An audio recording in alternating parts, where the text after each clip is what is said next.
Aos programas educativos online criados e dinamizados pelo Jardim Zoológico. A sessão de hoje é orientada para os alunos do segundo ciclo do ensino básico e tem como tema principal as características e locomoções.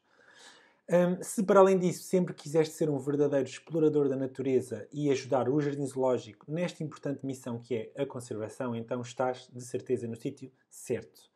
O meu nome é Diogo, vou ser o vosso educador zoológico ao longo desta sessão e vamos aprender muito sobre este fantástico tema. Vamos começar então por falar na forma e simetria dos animais. Vamos ver como é que essa forma está relacionada com as locomoções que os animais têm nos vários meios onde habitam e, por fim, ver de que forma é que o Jardim Zoológico está preparado com as suas instalações e como é que estas instalações estão adaptadas às locomoções dos vários tipos de animais. Vamos então começar na forma e simetria dos animais e é importante referir que a forma e a simetria dos animais estão muito relacionadas entre si. Os animais então que apresentam uma forma definida, nós podemos dizer que eles têm uma simetria associada. Se a simetria for de um só plano, ou seja, existe só um plano de simetria, como é o caso aqui da imagem da esquerda, nós dizemos que esse animal tem simetria bilateral, ou seja, nós podemos dividir aqui neste caso a imagem ao meio, porque é esse o eixo da simetria. No caso de o animal apresentar vários planos de simetria, como é o caso da imagem da direita, nós dizemos que tem uma simetria radial. Depois existe também o caso dos animais que não apresentam uma forma definida, ou seja, que são amorfos, e aqui neste caso nós dizemos que não têm simetria, são assimétricos. Passando agora para a forma dos animais, existem várias classes de animais, vários animais diferentes, e cada um desses animais tem uma forma associada. Começando pela forma cilíndrica, como vocês podem ver aqui nesta serpente, que é a boa de Madagascar, é muito fácil de observá-la, ou seja, tem esta forma muito cilíndrica que se assemelha então mesmo a um cilindro. No caso aqui deste grou do Japão que está em voo, vocês podem ver a sua forma mais alongada e que lhe confere um aspecto muito importante para o seu voo, que é permite-lhe ser aerodinâmico. Okay? Vocês podem aqui ver esta forma muito bem aqui através desta imagem. Depois temos outra forma, okay? A forma de estrela, que vocês podem ver aqui na tarântula rosa, que tem com as suas patas, ela forma esta estrela. E outro exemplo de outra forma diferente de animal é a forma fusiforme. Okay? Esta forma em fuso, que vocês podem ver muito em animais marinhos e que lhes confere a característica de hidrodinâmicos, okay? Que lhes permite a deslocação de uma forma muito mais simples e muito mais eficaz dentro da água. Quero só terminar aqui a forma dos animais, por dizer que a forma de um animal tem uma grande influência no modo como este se desloca. E é isso que nós vamos ver já de seguida com as locomoções. Os animais, como vocês sabem, habitam em meios completamente diferentes entre si, no ar, no solo ou na água, e a forma como o animal se desloca em cada um destes meios depende, entre várias características, da forma do seu corpo. E vamos chamar a esta forma de deslocação dos animais de locomoção. É a forma, existem vários tipos de locomoção e são então os vários tipos, as várias formas de deslocação dos animais no seu meio. Vamos então começar pelo primeiro tipo de locomoção, a locomoção no ar, e o tipo de locomoção dos animais no ar é então o voo. Okay? Este tipo de locomoção é principalmente utilizado pelas aves, no entanto não é exclusivo e nós já vamos ver isso. Existem várias características nas aves que lhes facilitam então esta forma de locomoção, não é? Que é o voo, nomeadamente o facto de terem as suas asas, não é? Que lhes permite o voo, mas o facto de terem essas asas associadas a músculos bastante fortes, okay? Que fazem com que seja possível então depois bater as asas para voar. Os ossos das aves são também ossos ocos, que faz com que as aves sejam menos densas e que seja mais fácil, então, e que sejam também menos pesadas, que possibilita também o voo de uma forma mais simples. Tem ainda outra estrutura na sua anatomia, que é os sacos aéreos, que são sacos, que são umas bolsas de ar que também, para além de facilitarem na respiração, também são muito importantes para o voo. E, por fim, tem o externo, que é um osso em forma de quilha, que está ligado aos músculos e que também facilita, então, aqui este processo. Então, todas estas características juntas nas aves é aquilo que lhes permite ter a sua locomoção no ar, ou seja, o voo.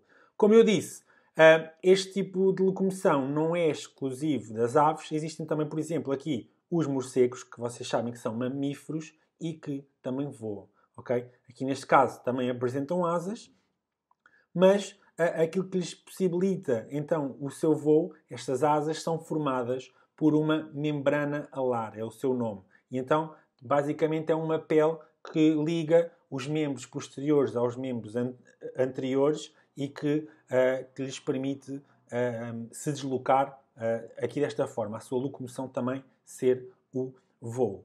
Passando agora para a locomoção no solo, existem aqui vários tipos diferentes de locomoção no solo. Podemos ver aqui a reptação, a marcha, a corrida e o salto. Vamos agora falar um pouco sobre eles separadamente. Começando pela reptação. Este tipo de locomoção é o tipo de locomoção usada pelos animais que deslizam ou que arrastam o seu ventre no solo. Okay?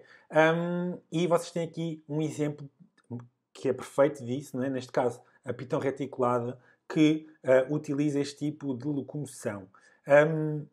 Alguns animais, posso-vos dar o exemplo de alguns anfíbios, por exemplo, que também têm membros para auxiliar essa locomoção no solo, que é a reptação.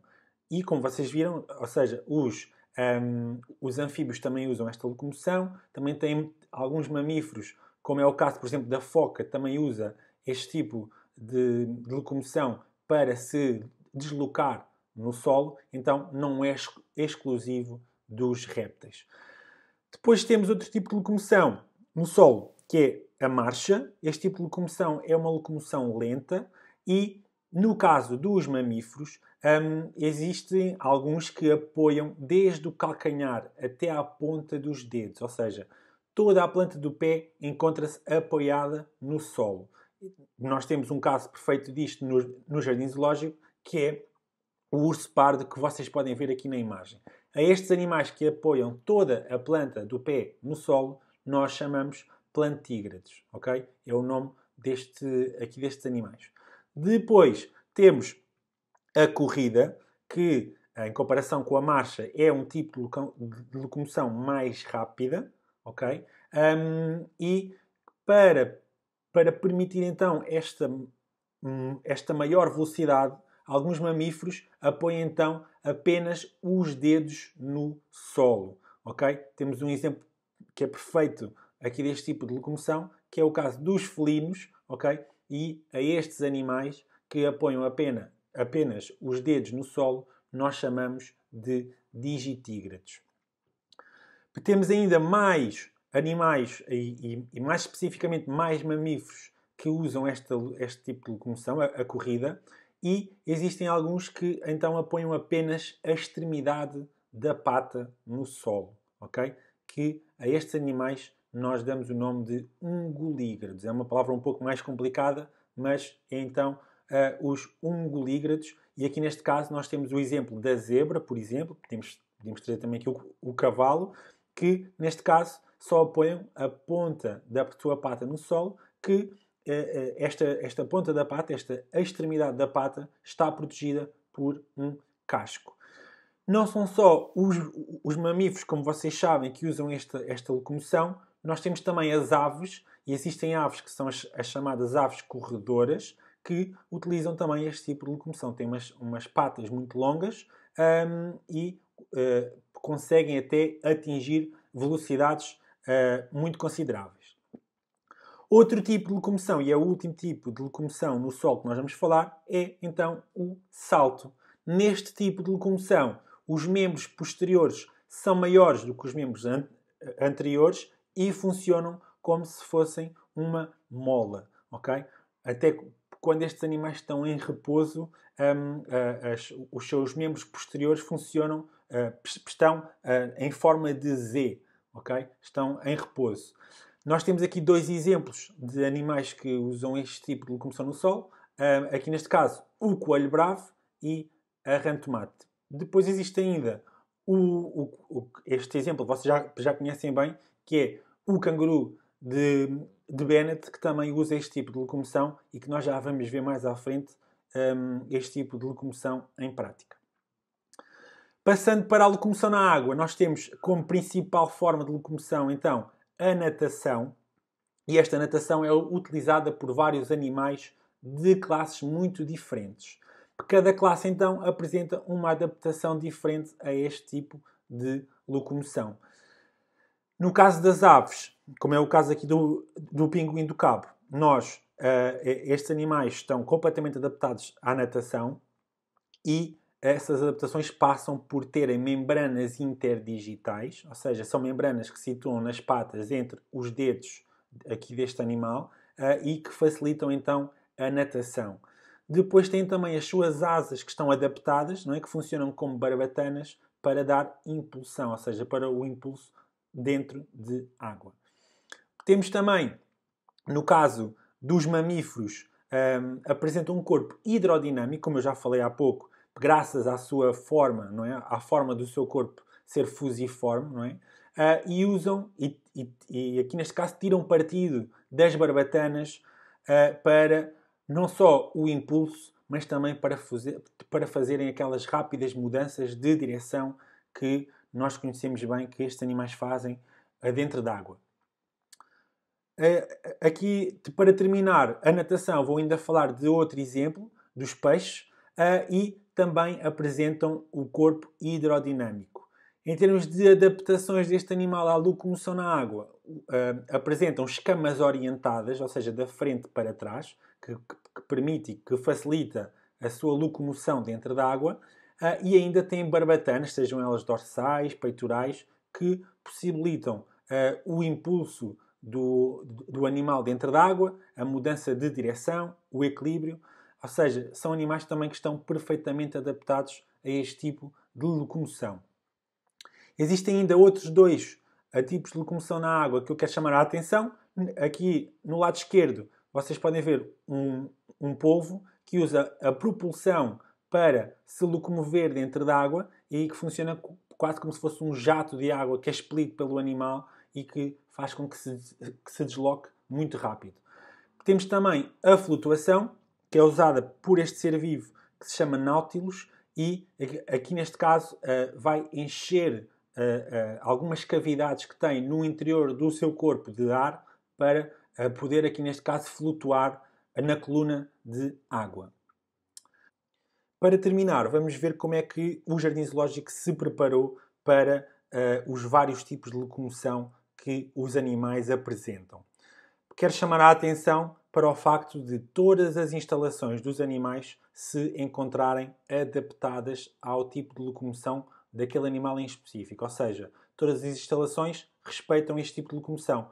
E a isto nós chamamos de enriquecimento ambiental, ou seja, permitir que os animais tenham os seus comportamentos naturais e aqui neste caso o comportamento natural que nós queremos que os animais tenham é a sua forma de locomoção natural que também têm no seu habitat.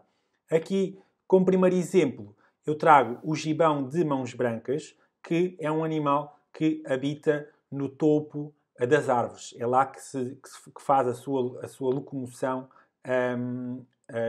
habitualmente. Então, o que é que foi necessário colocar na instalação? Esta instalação era necessário ter altura.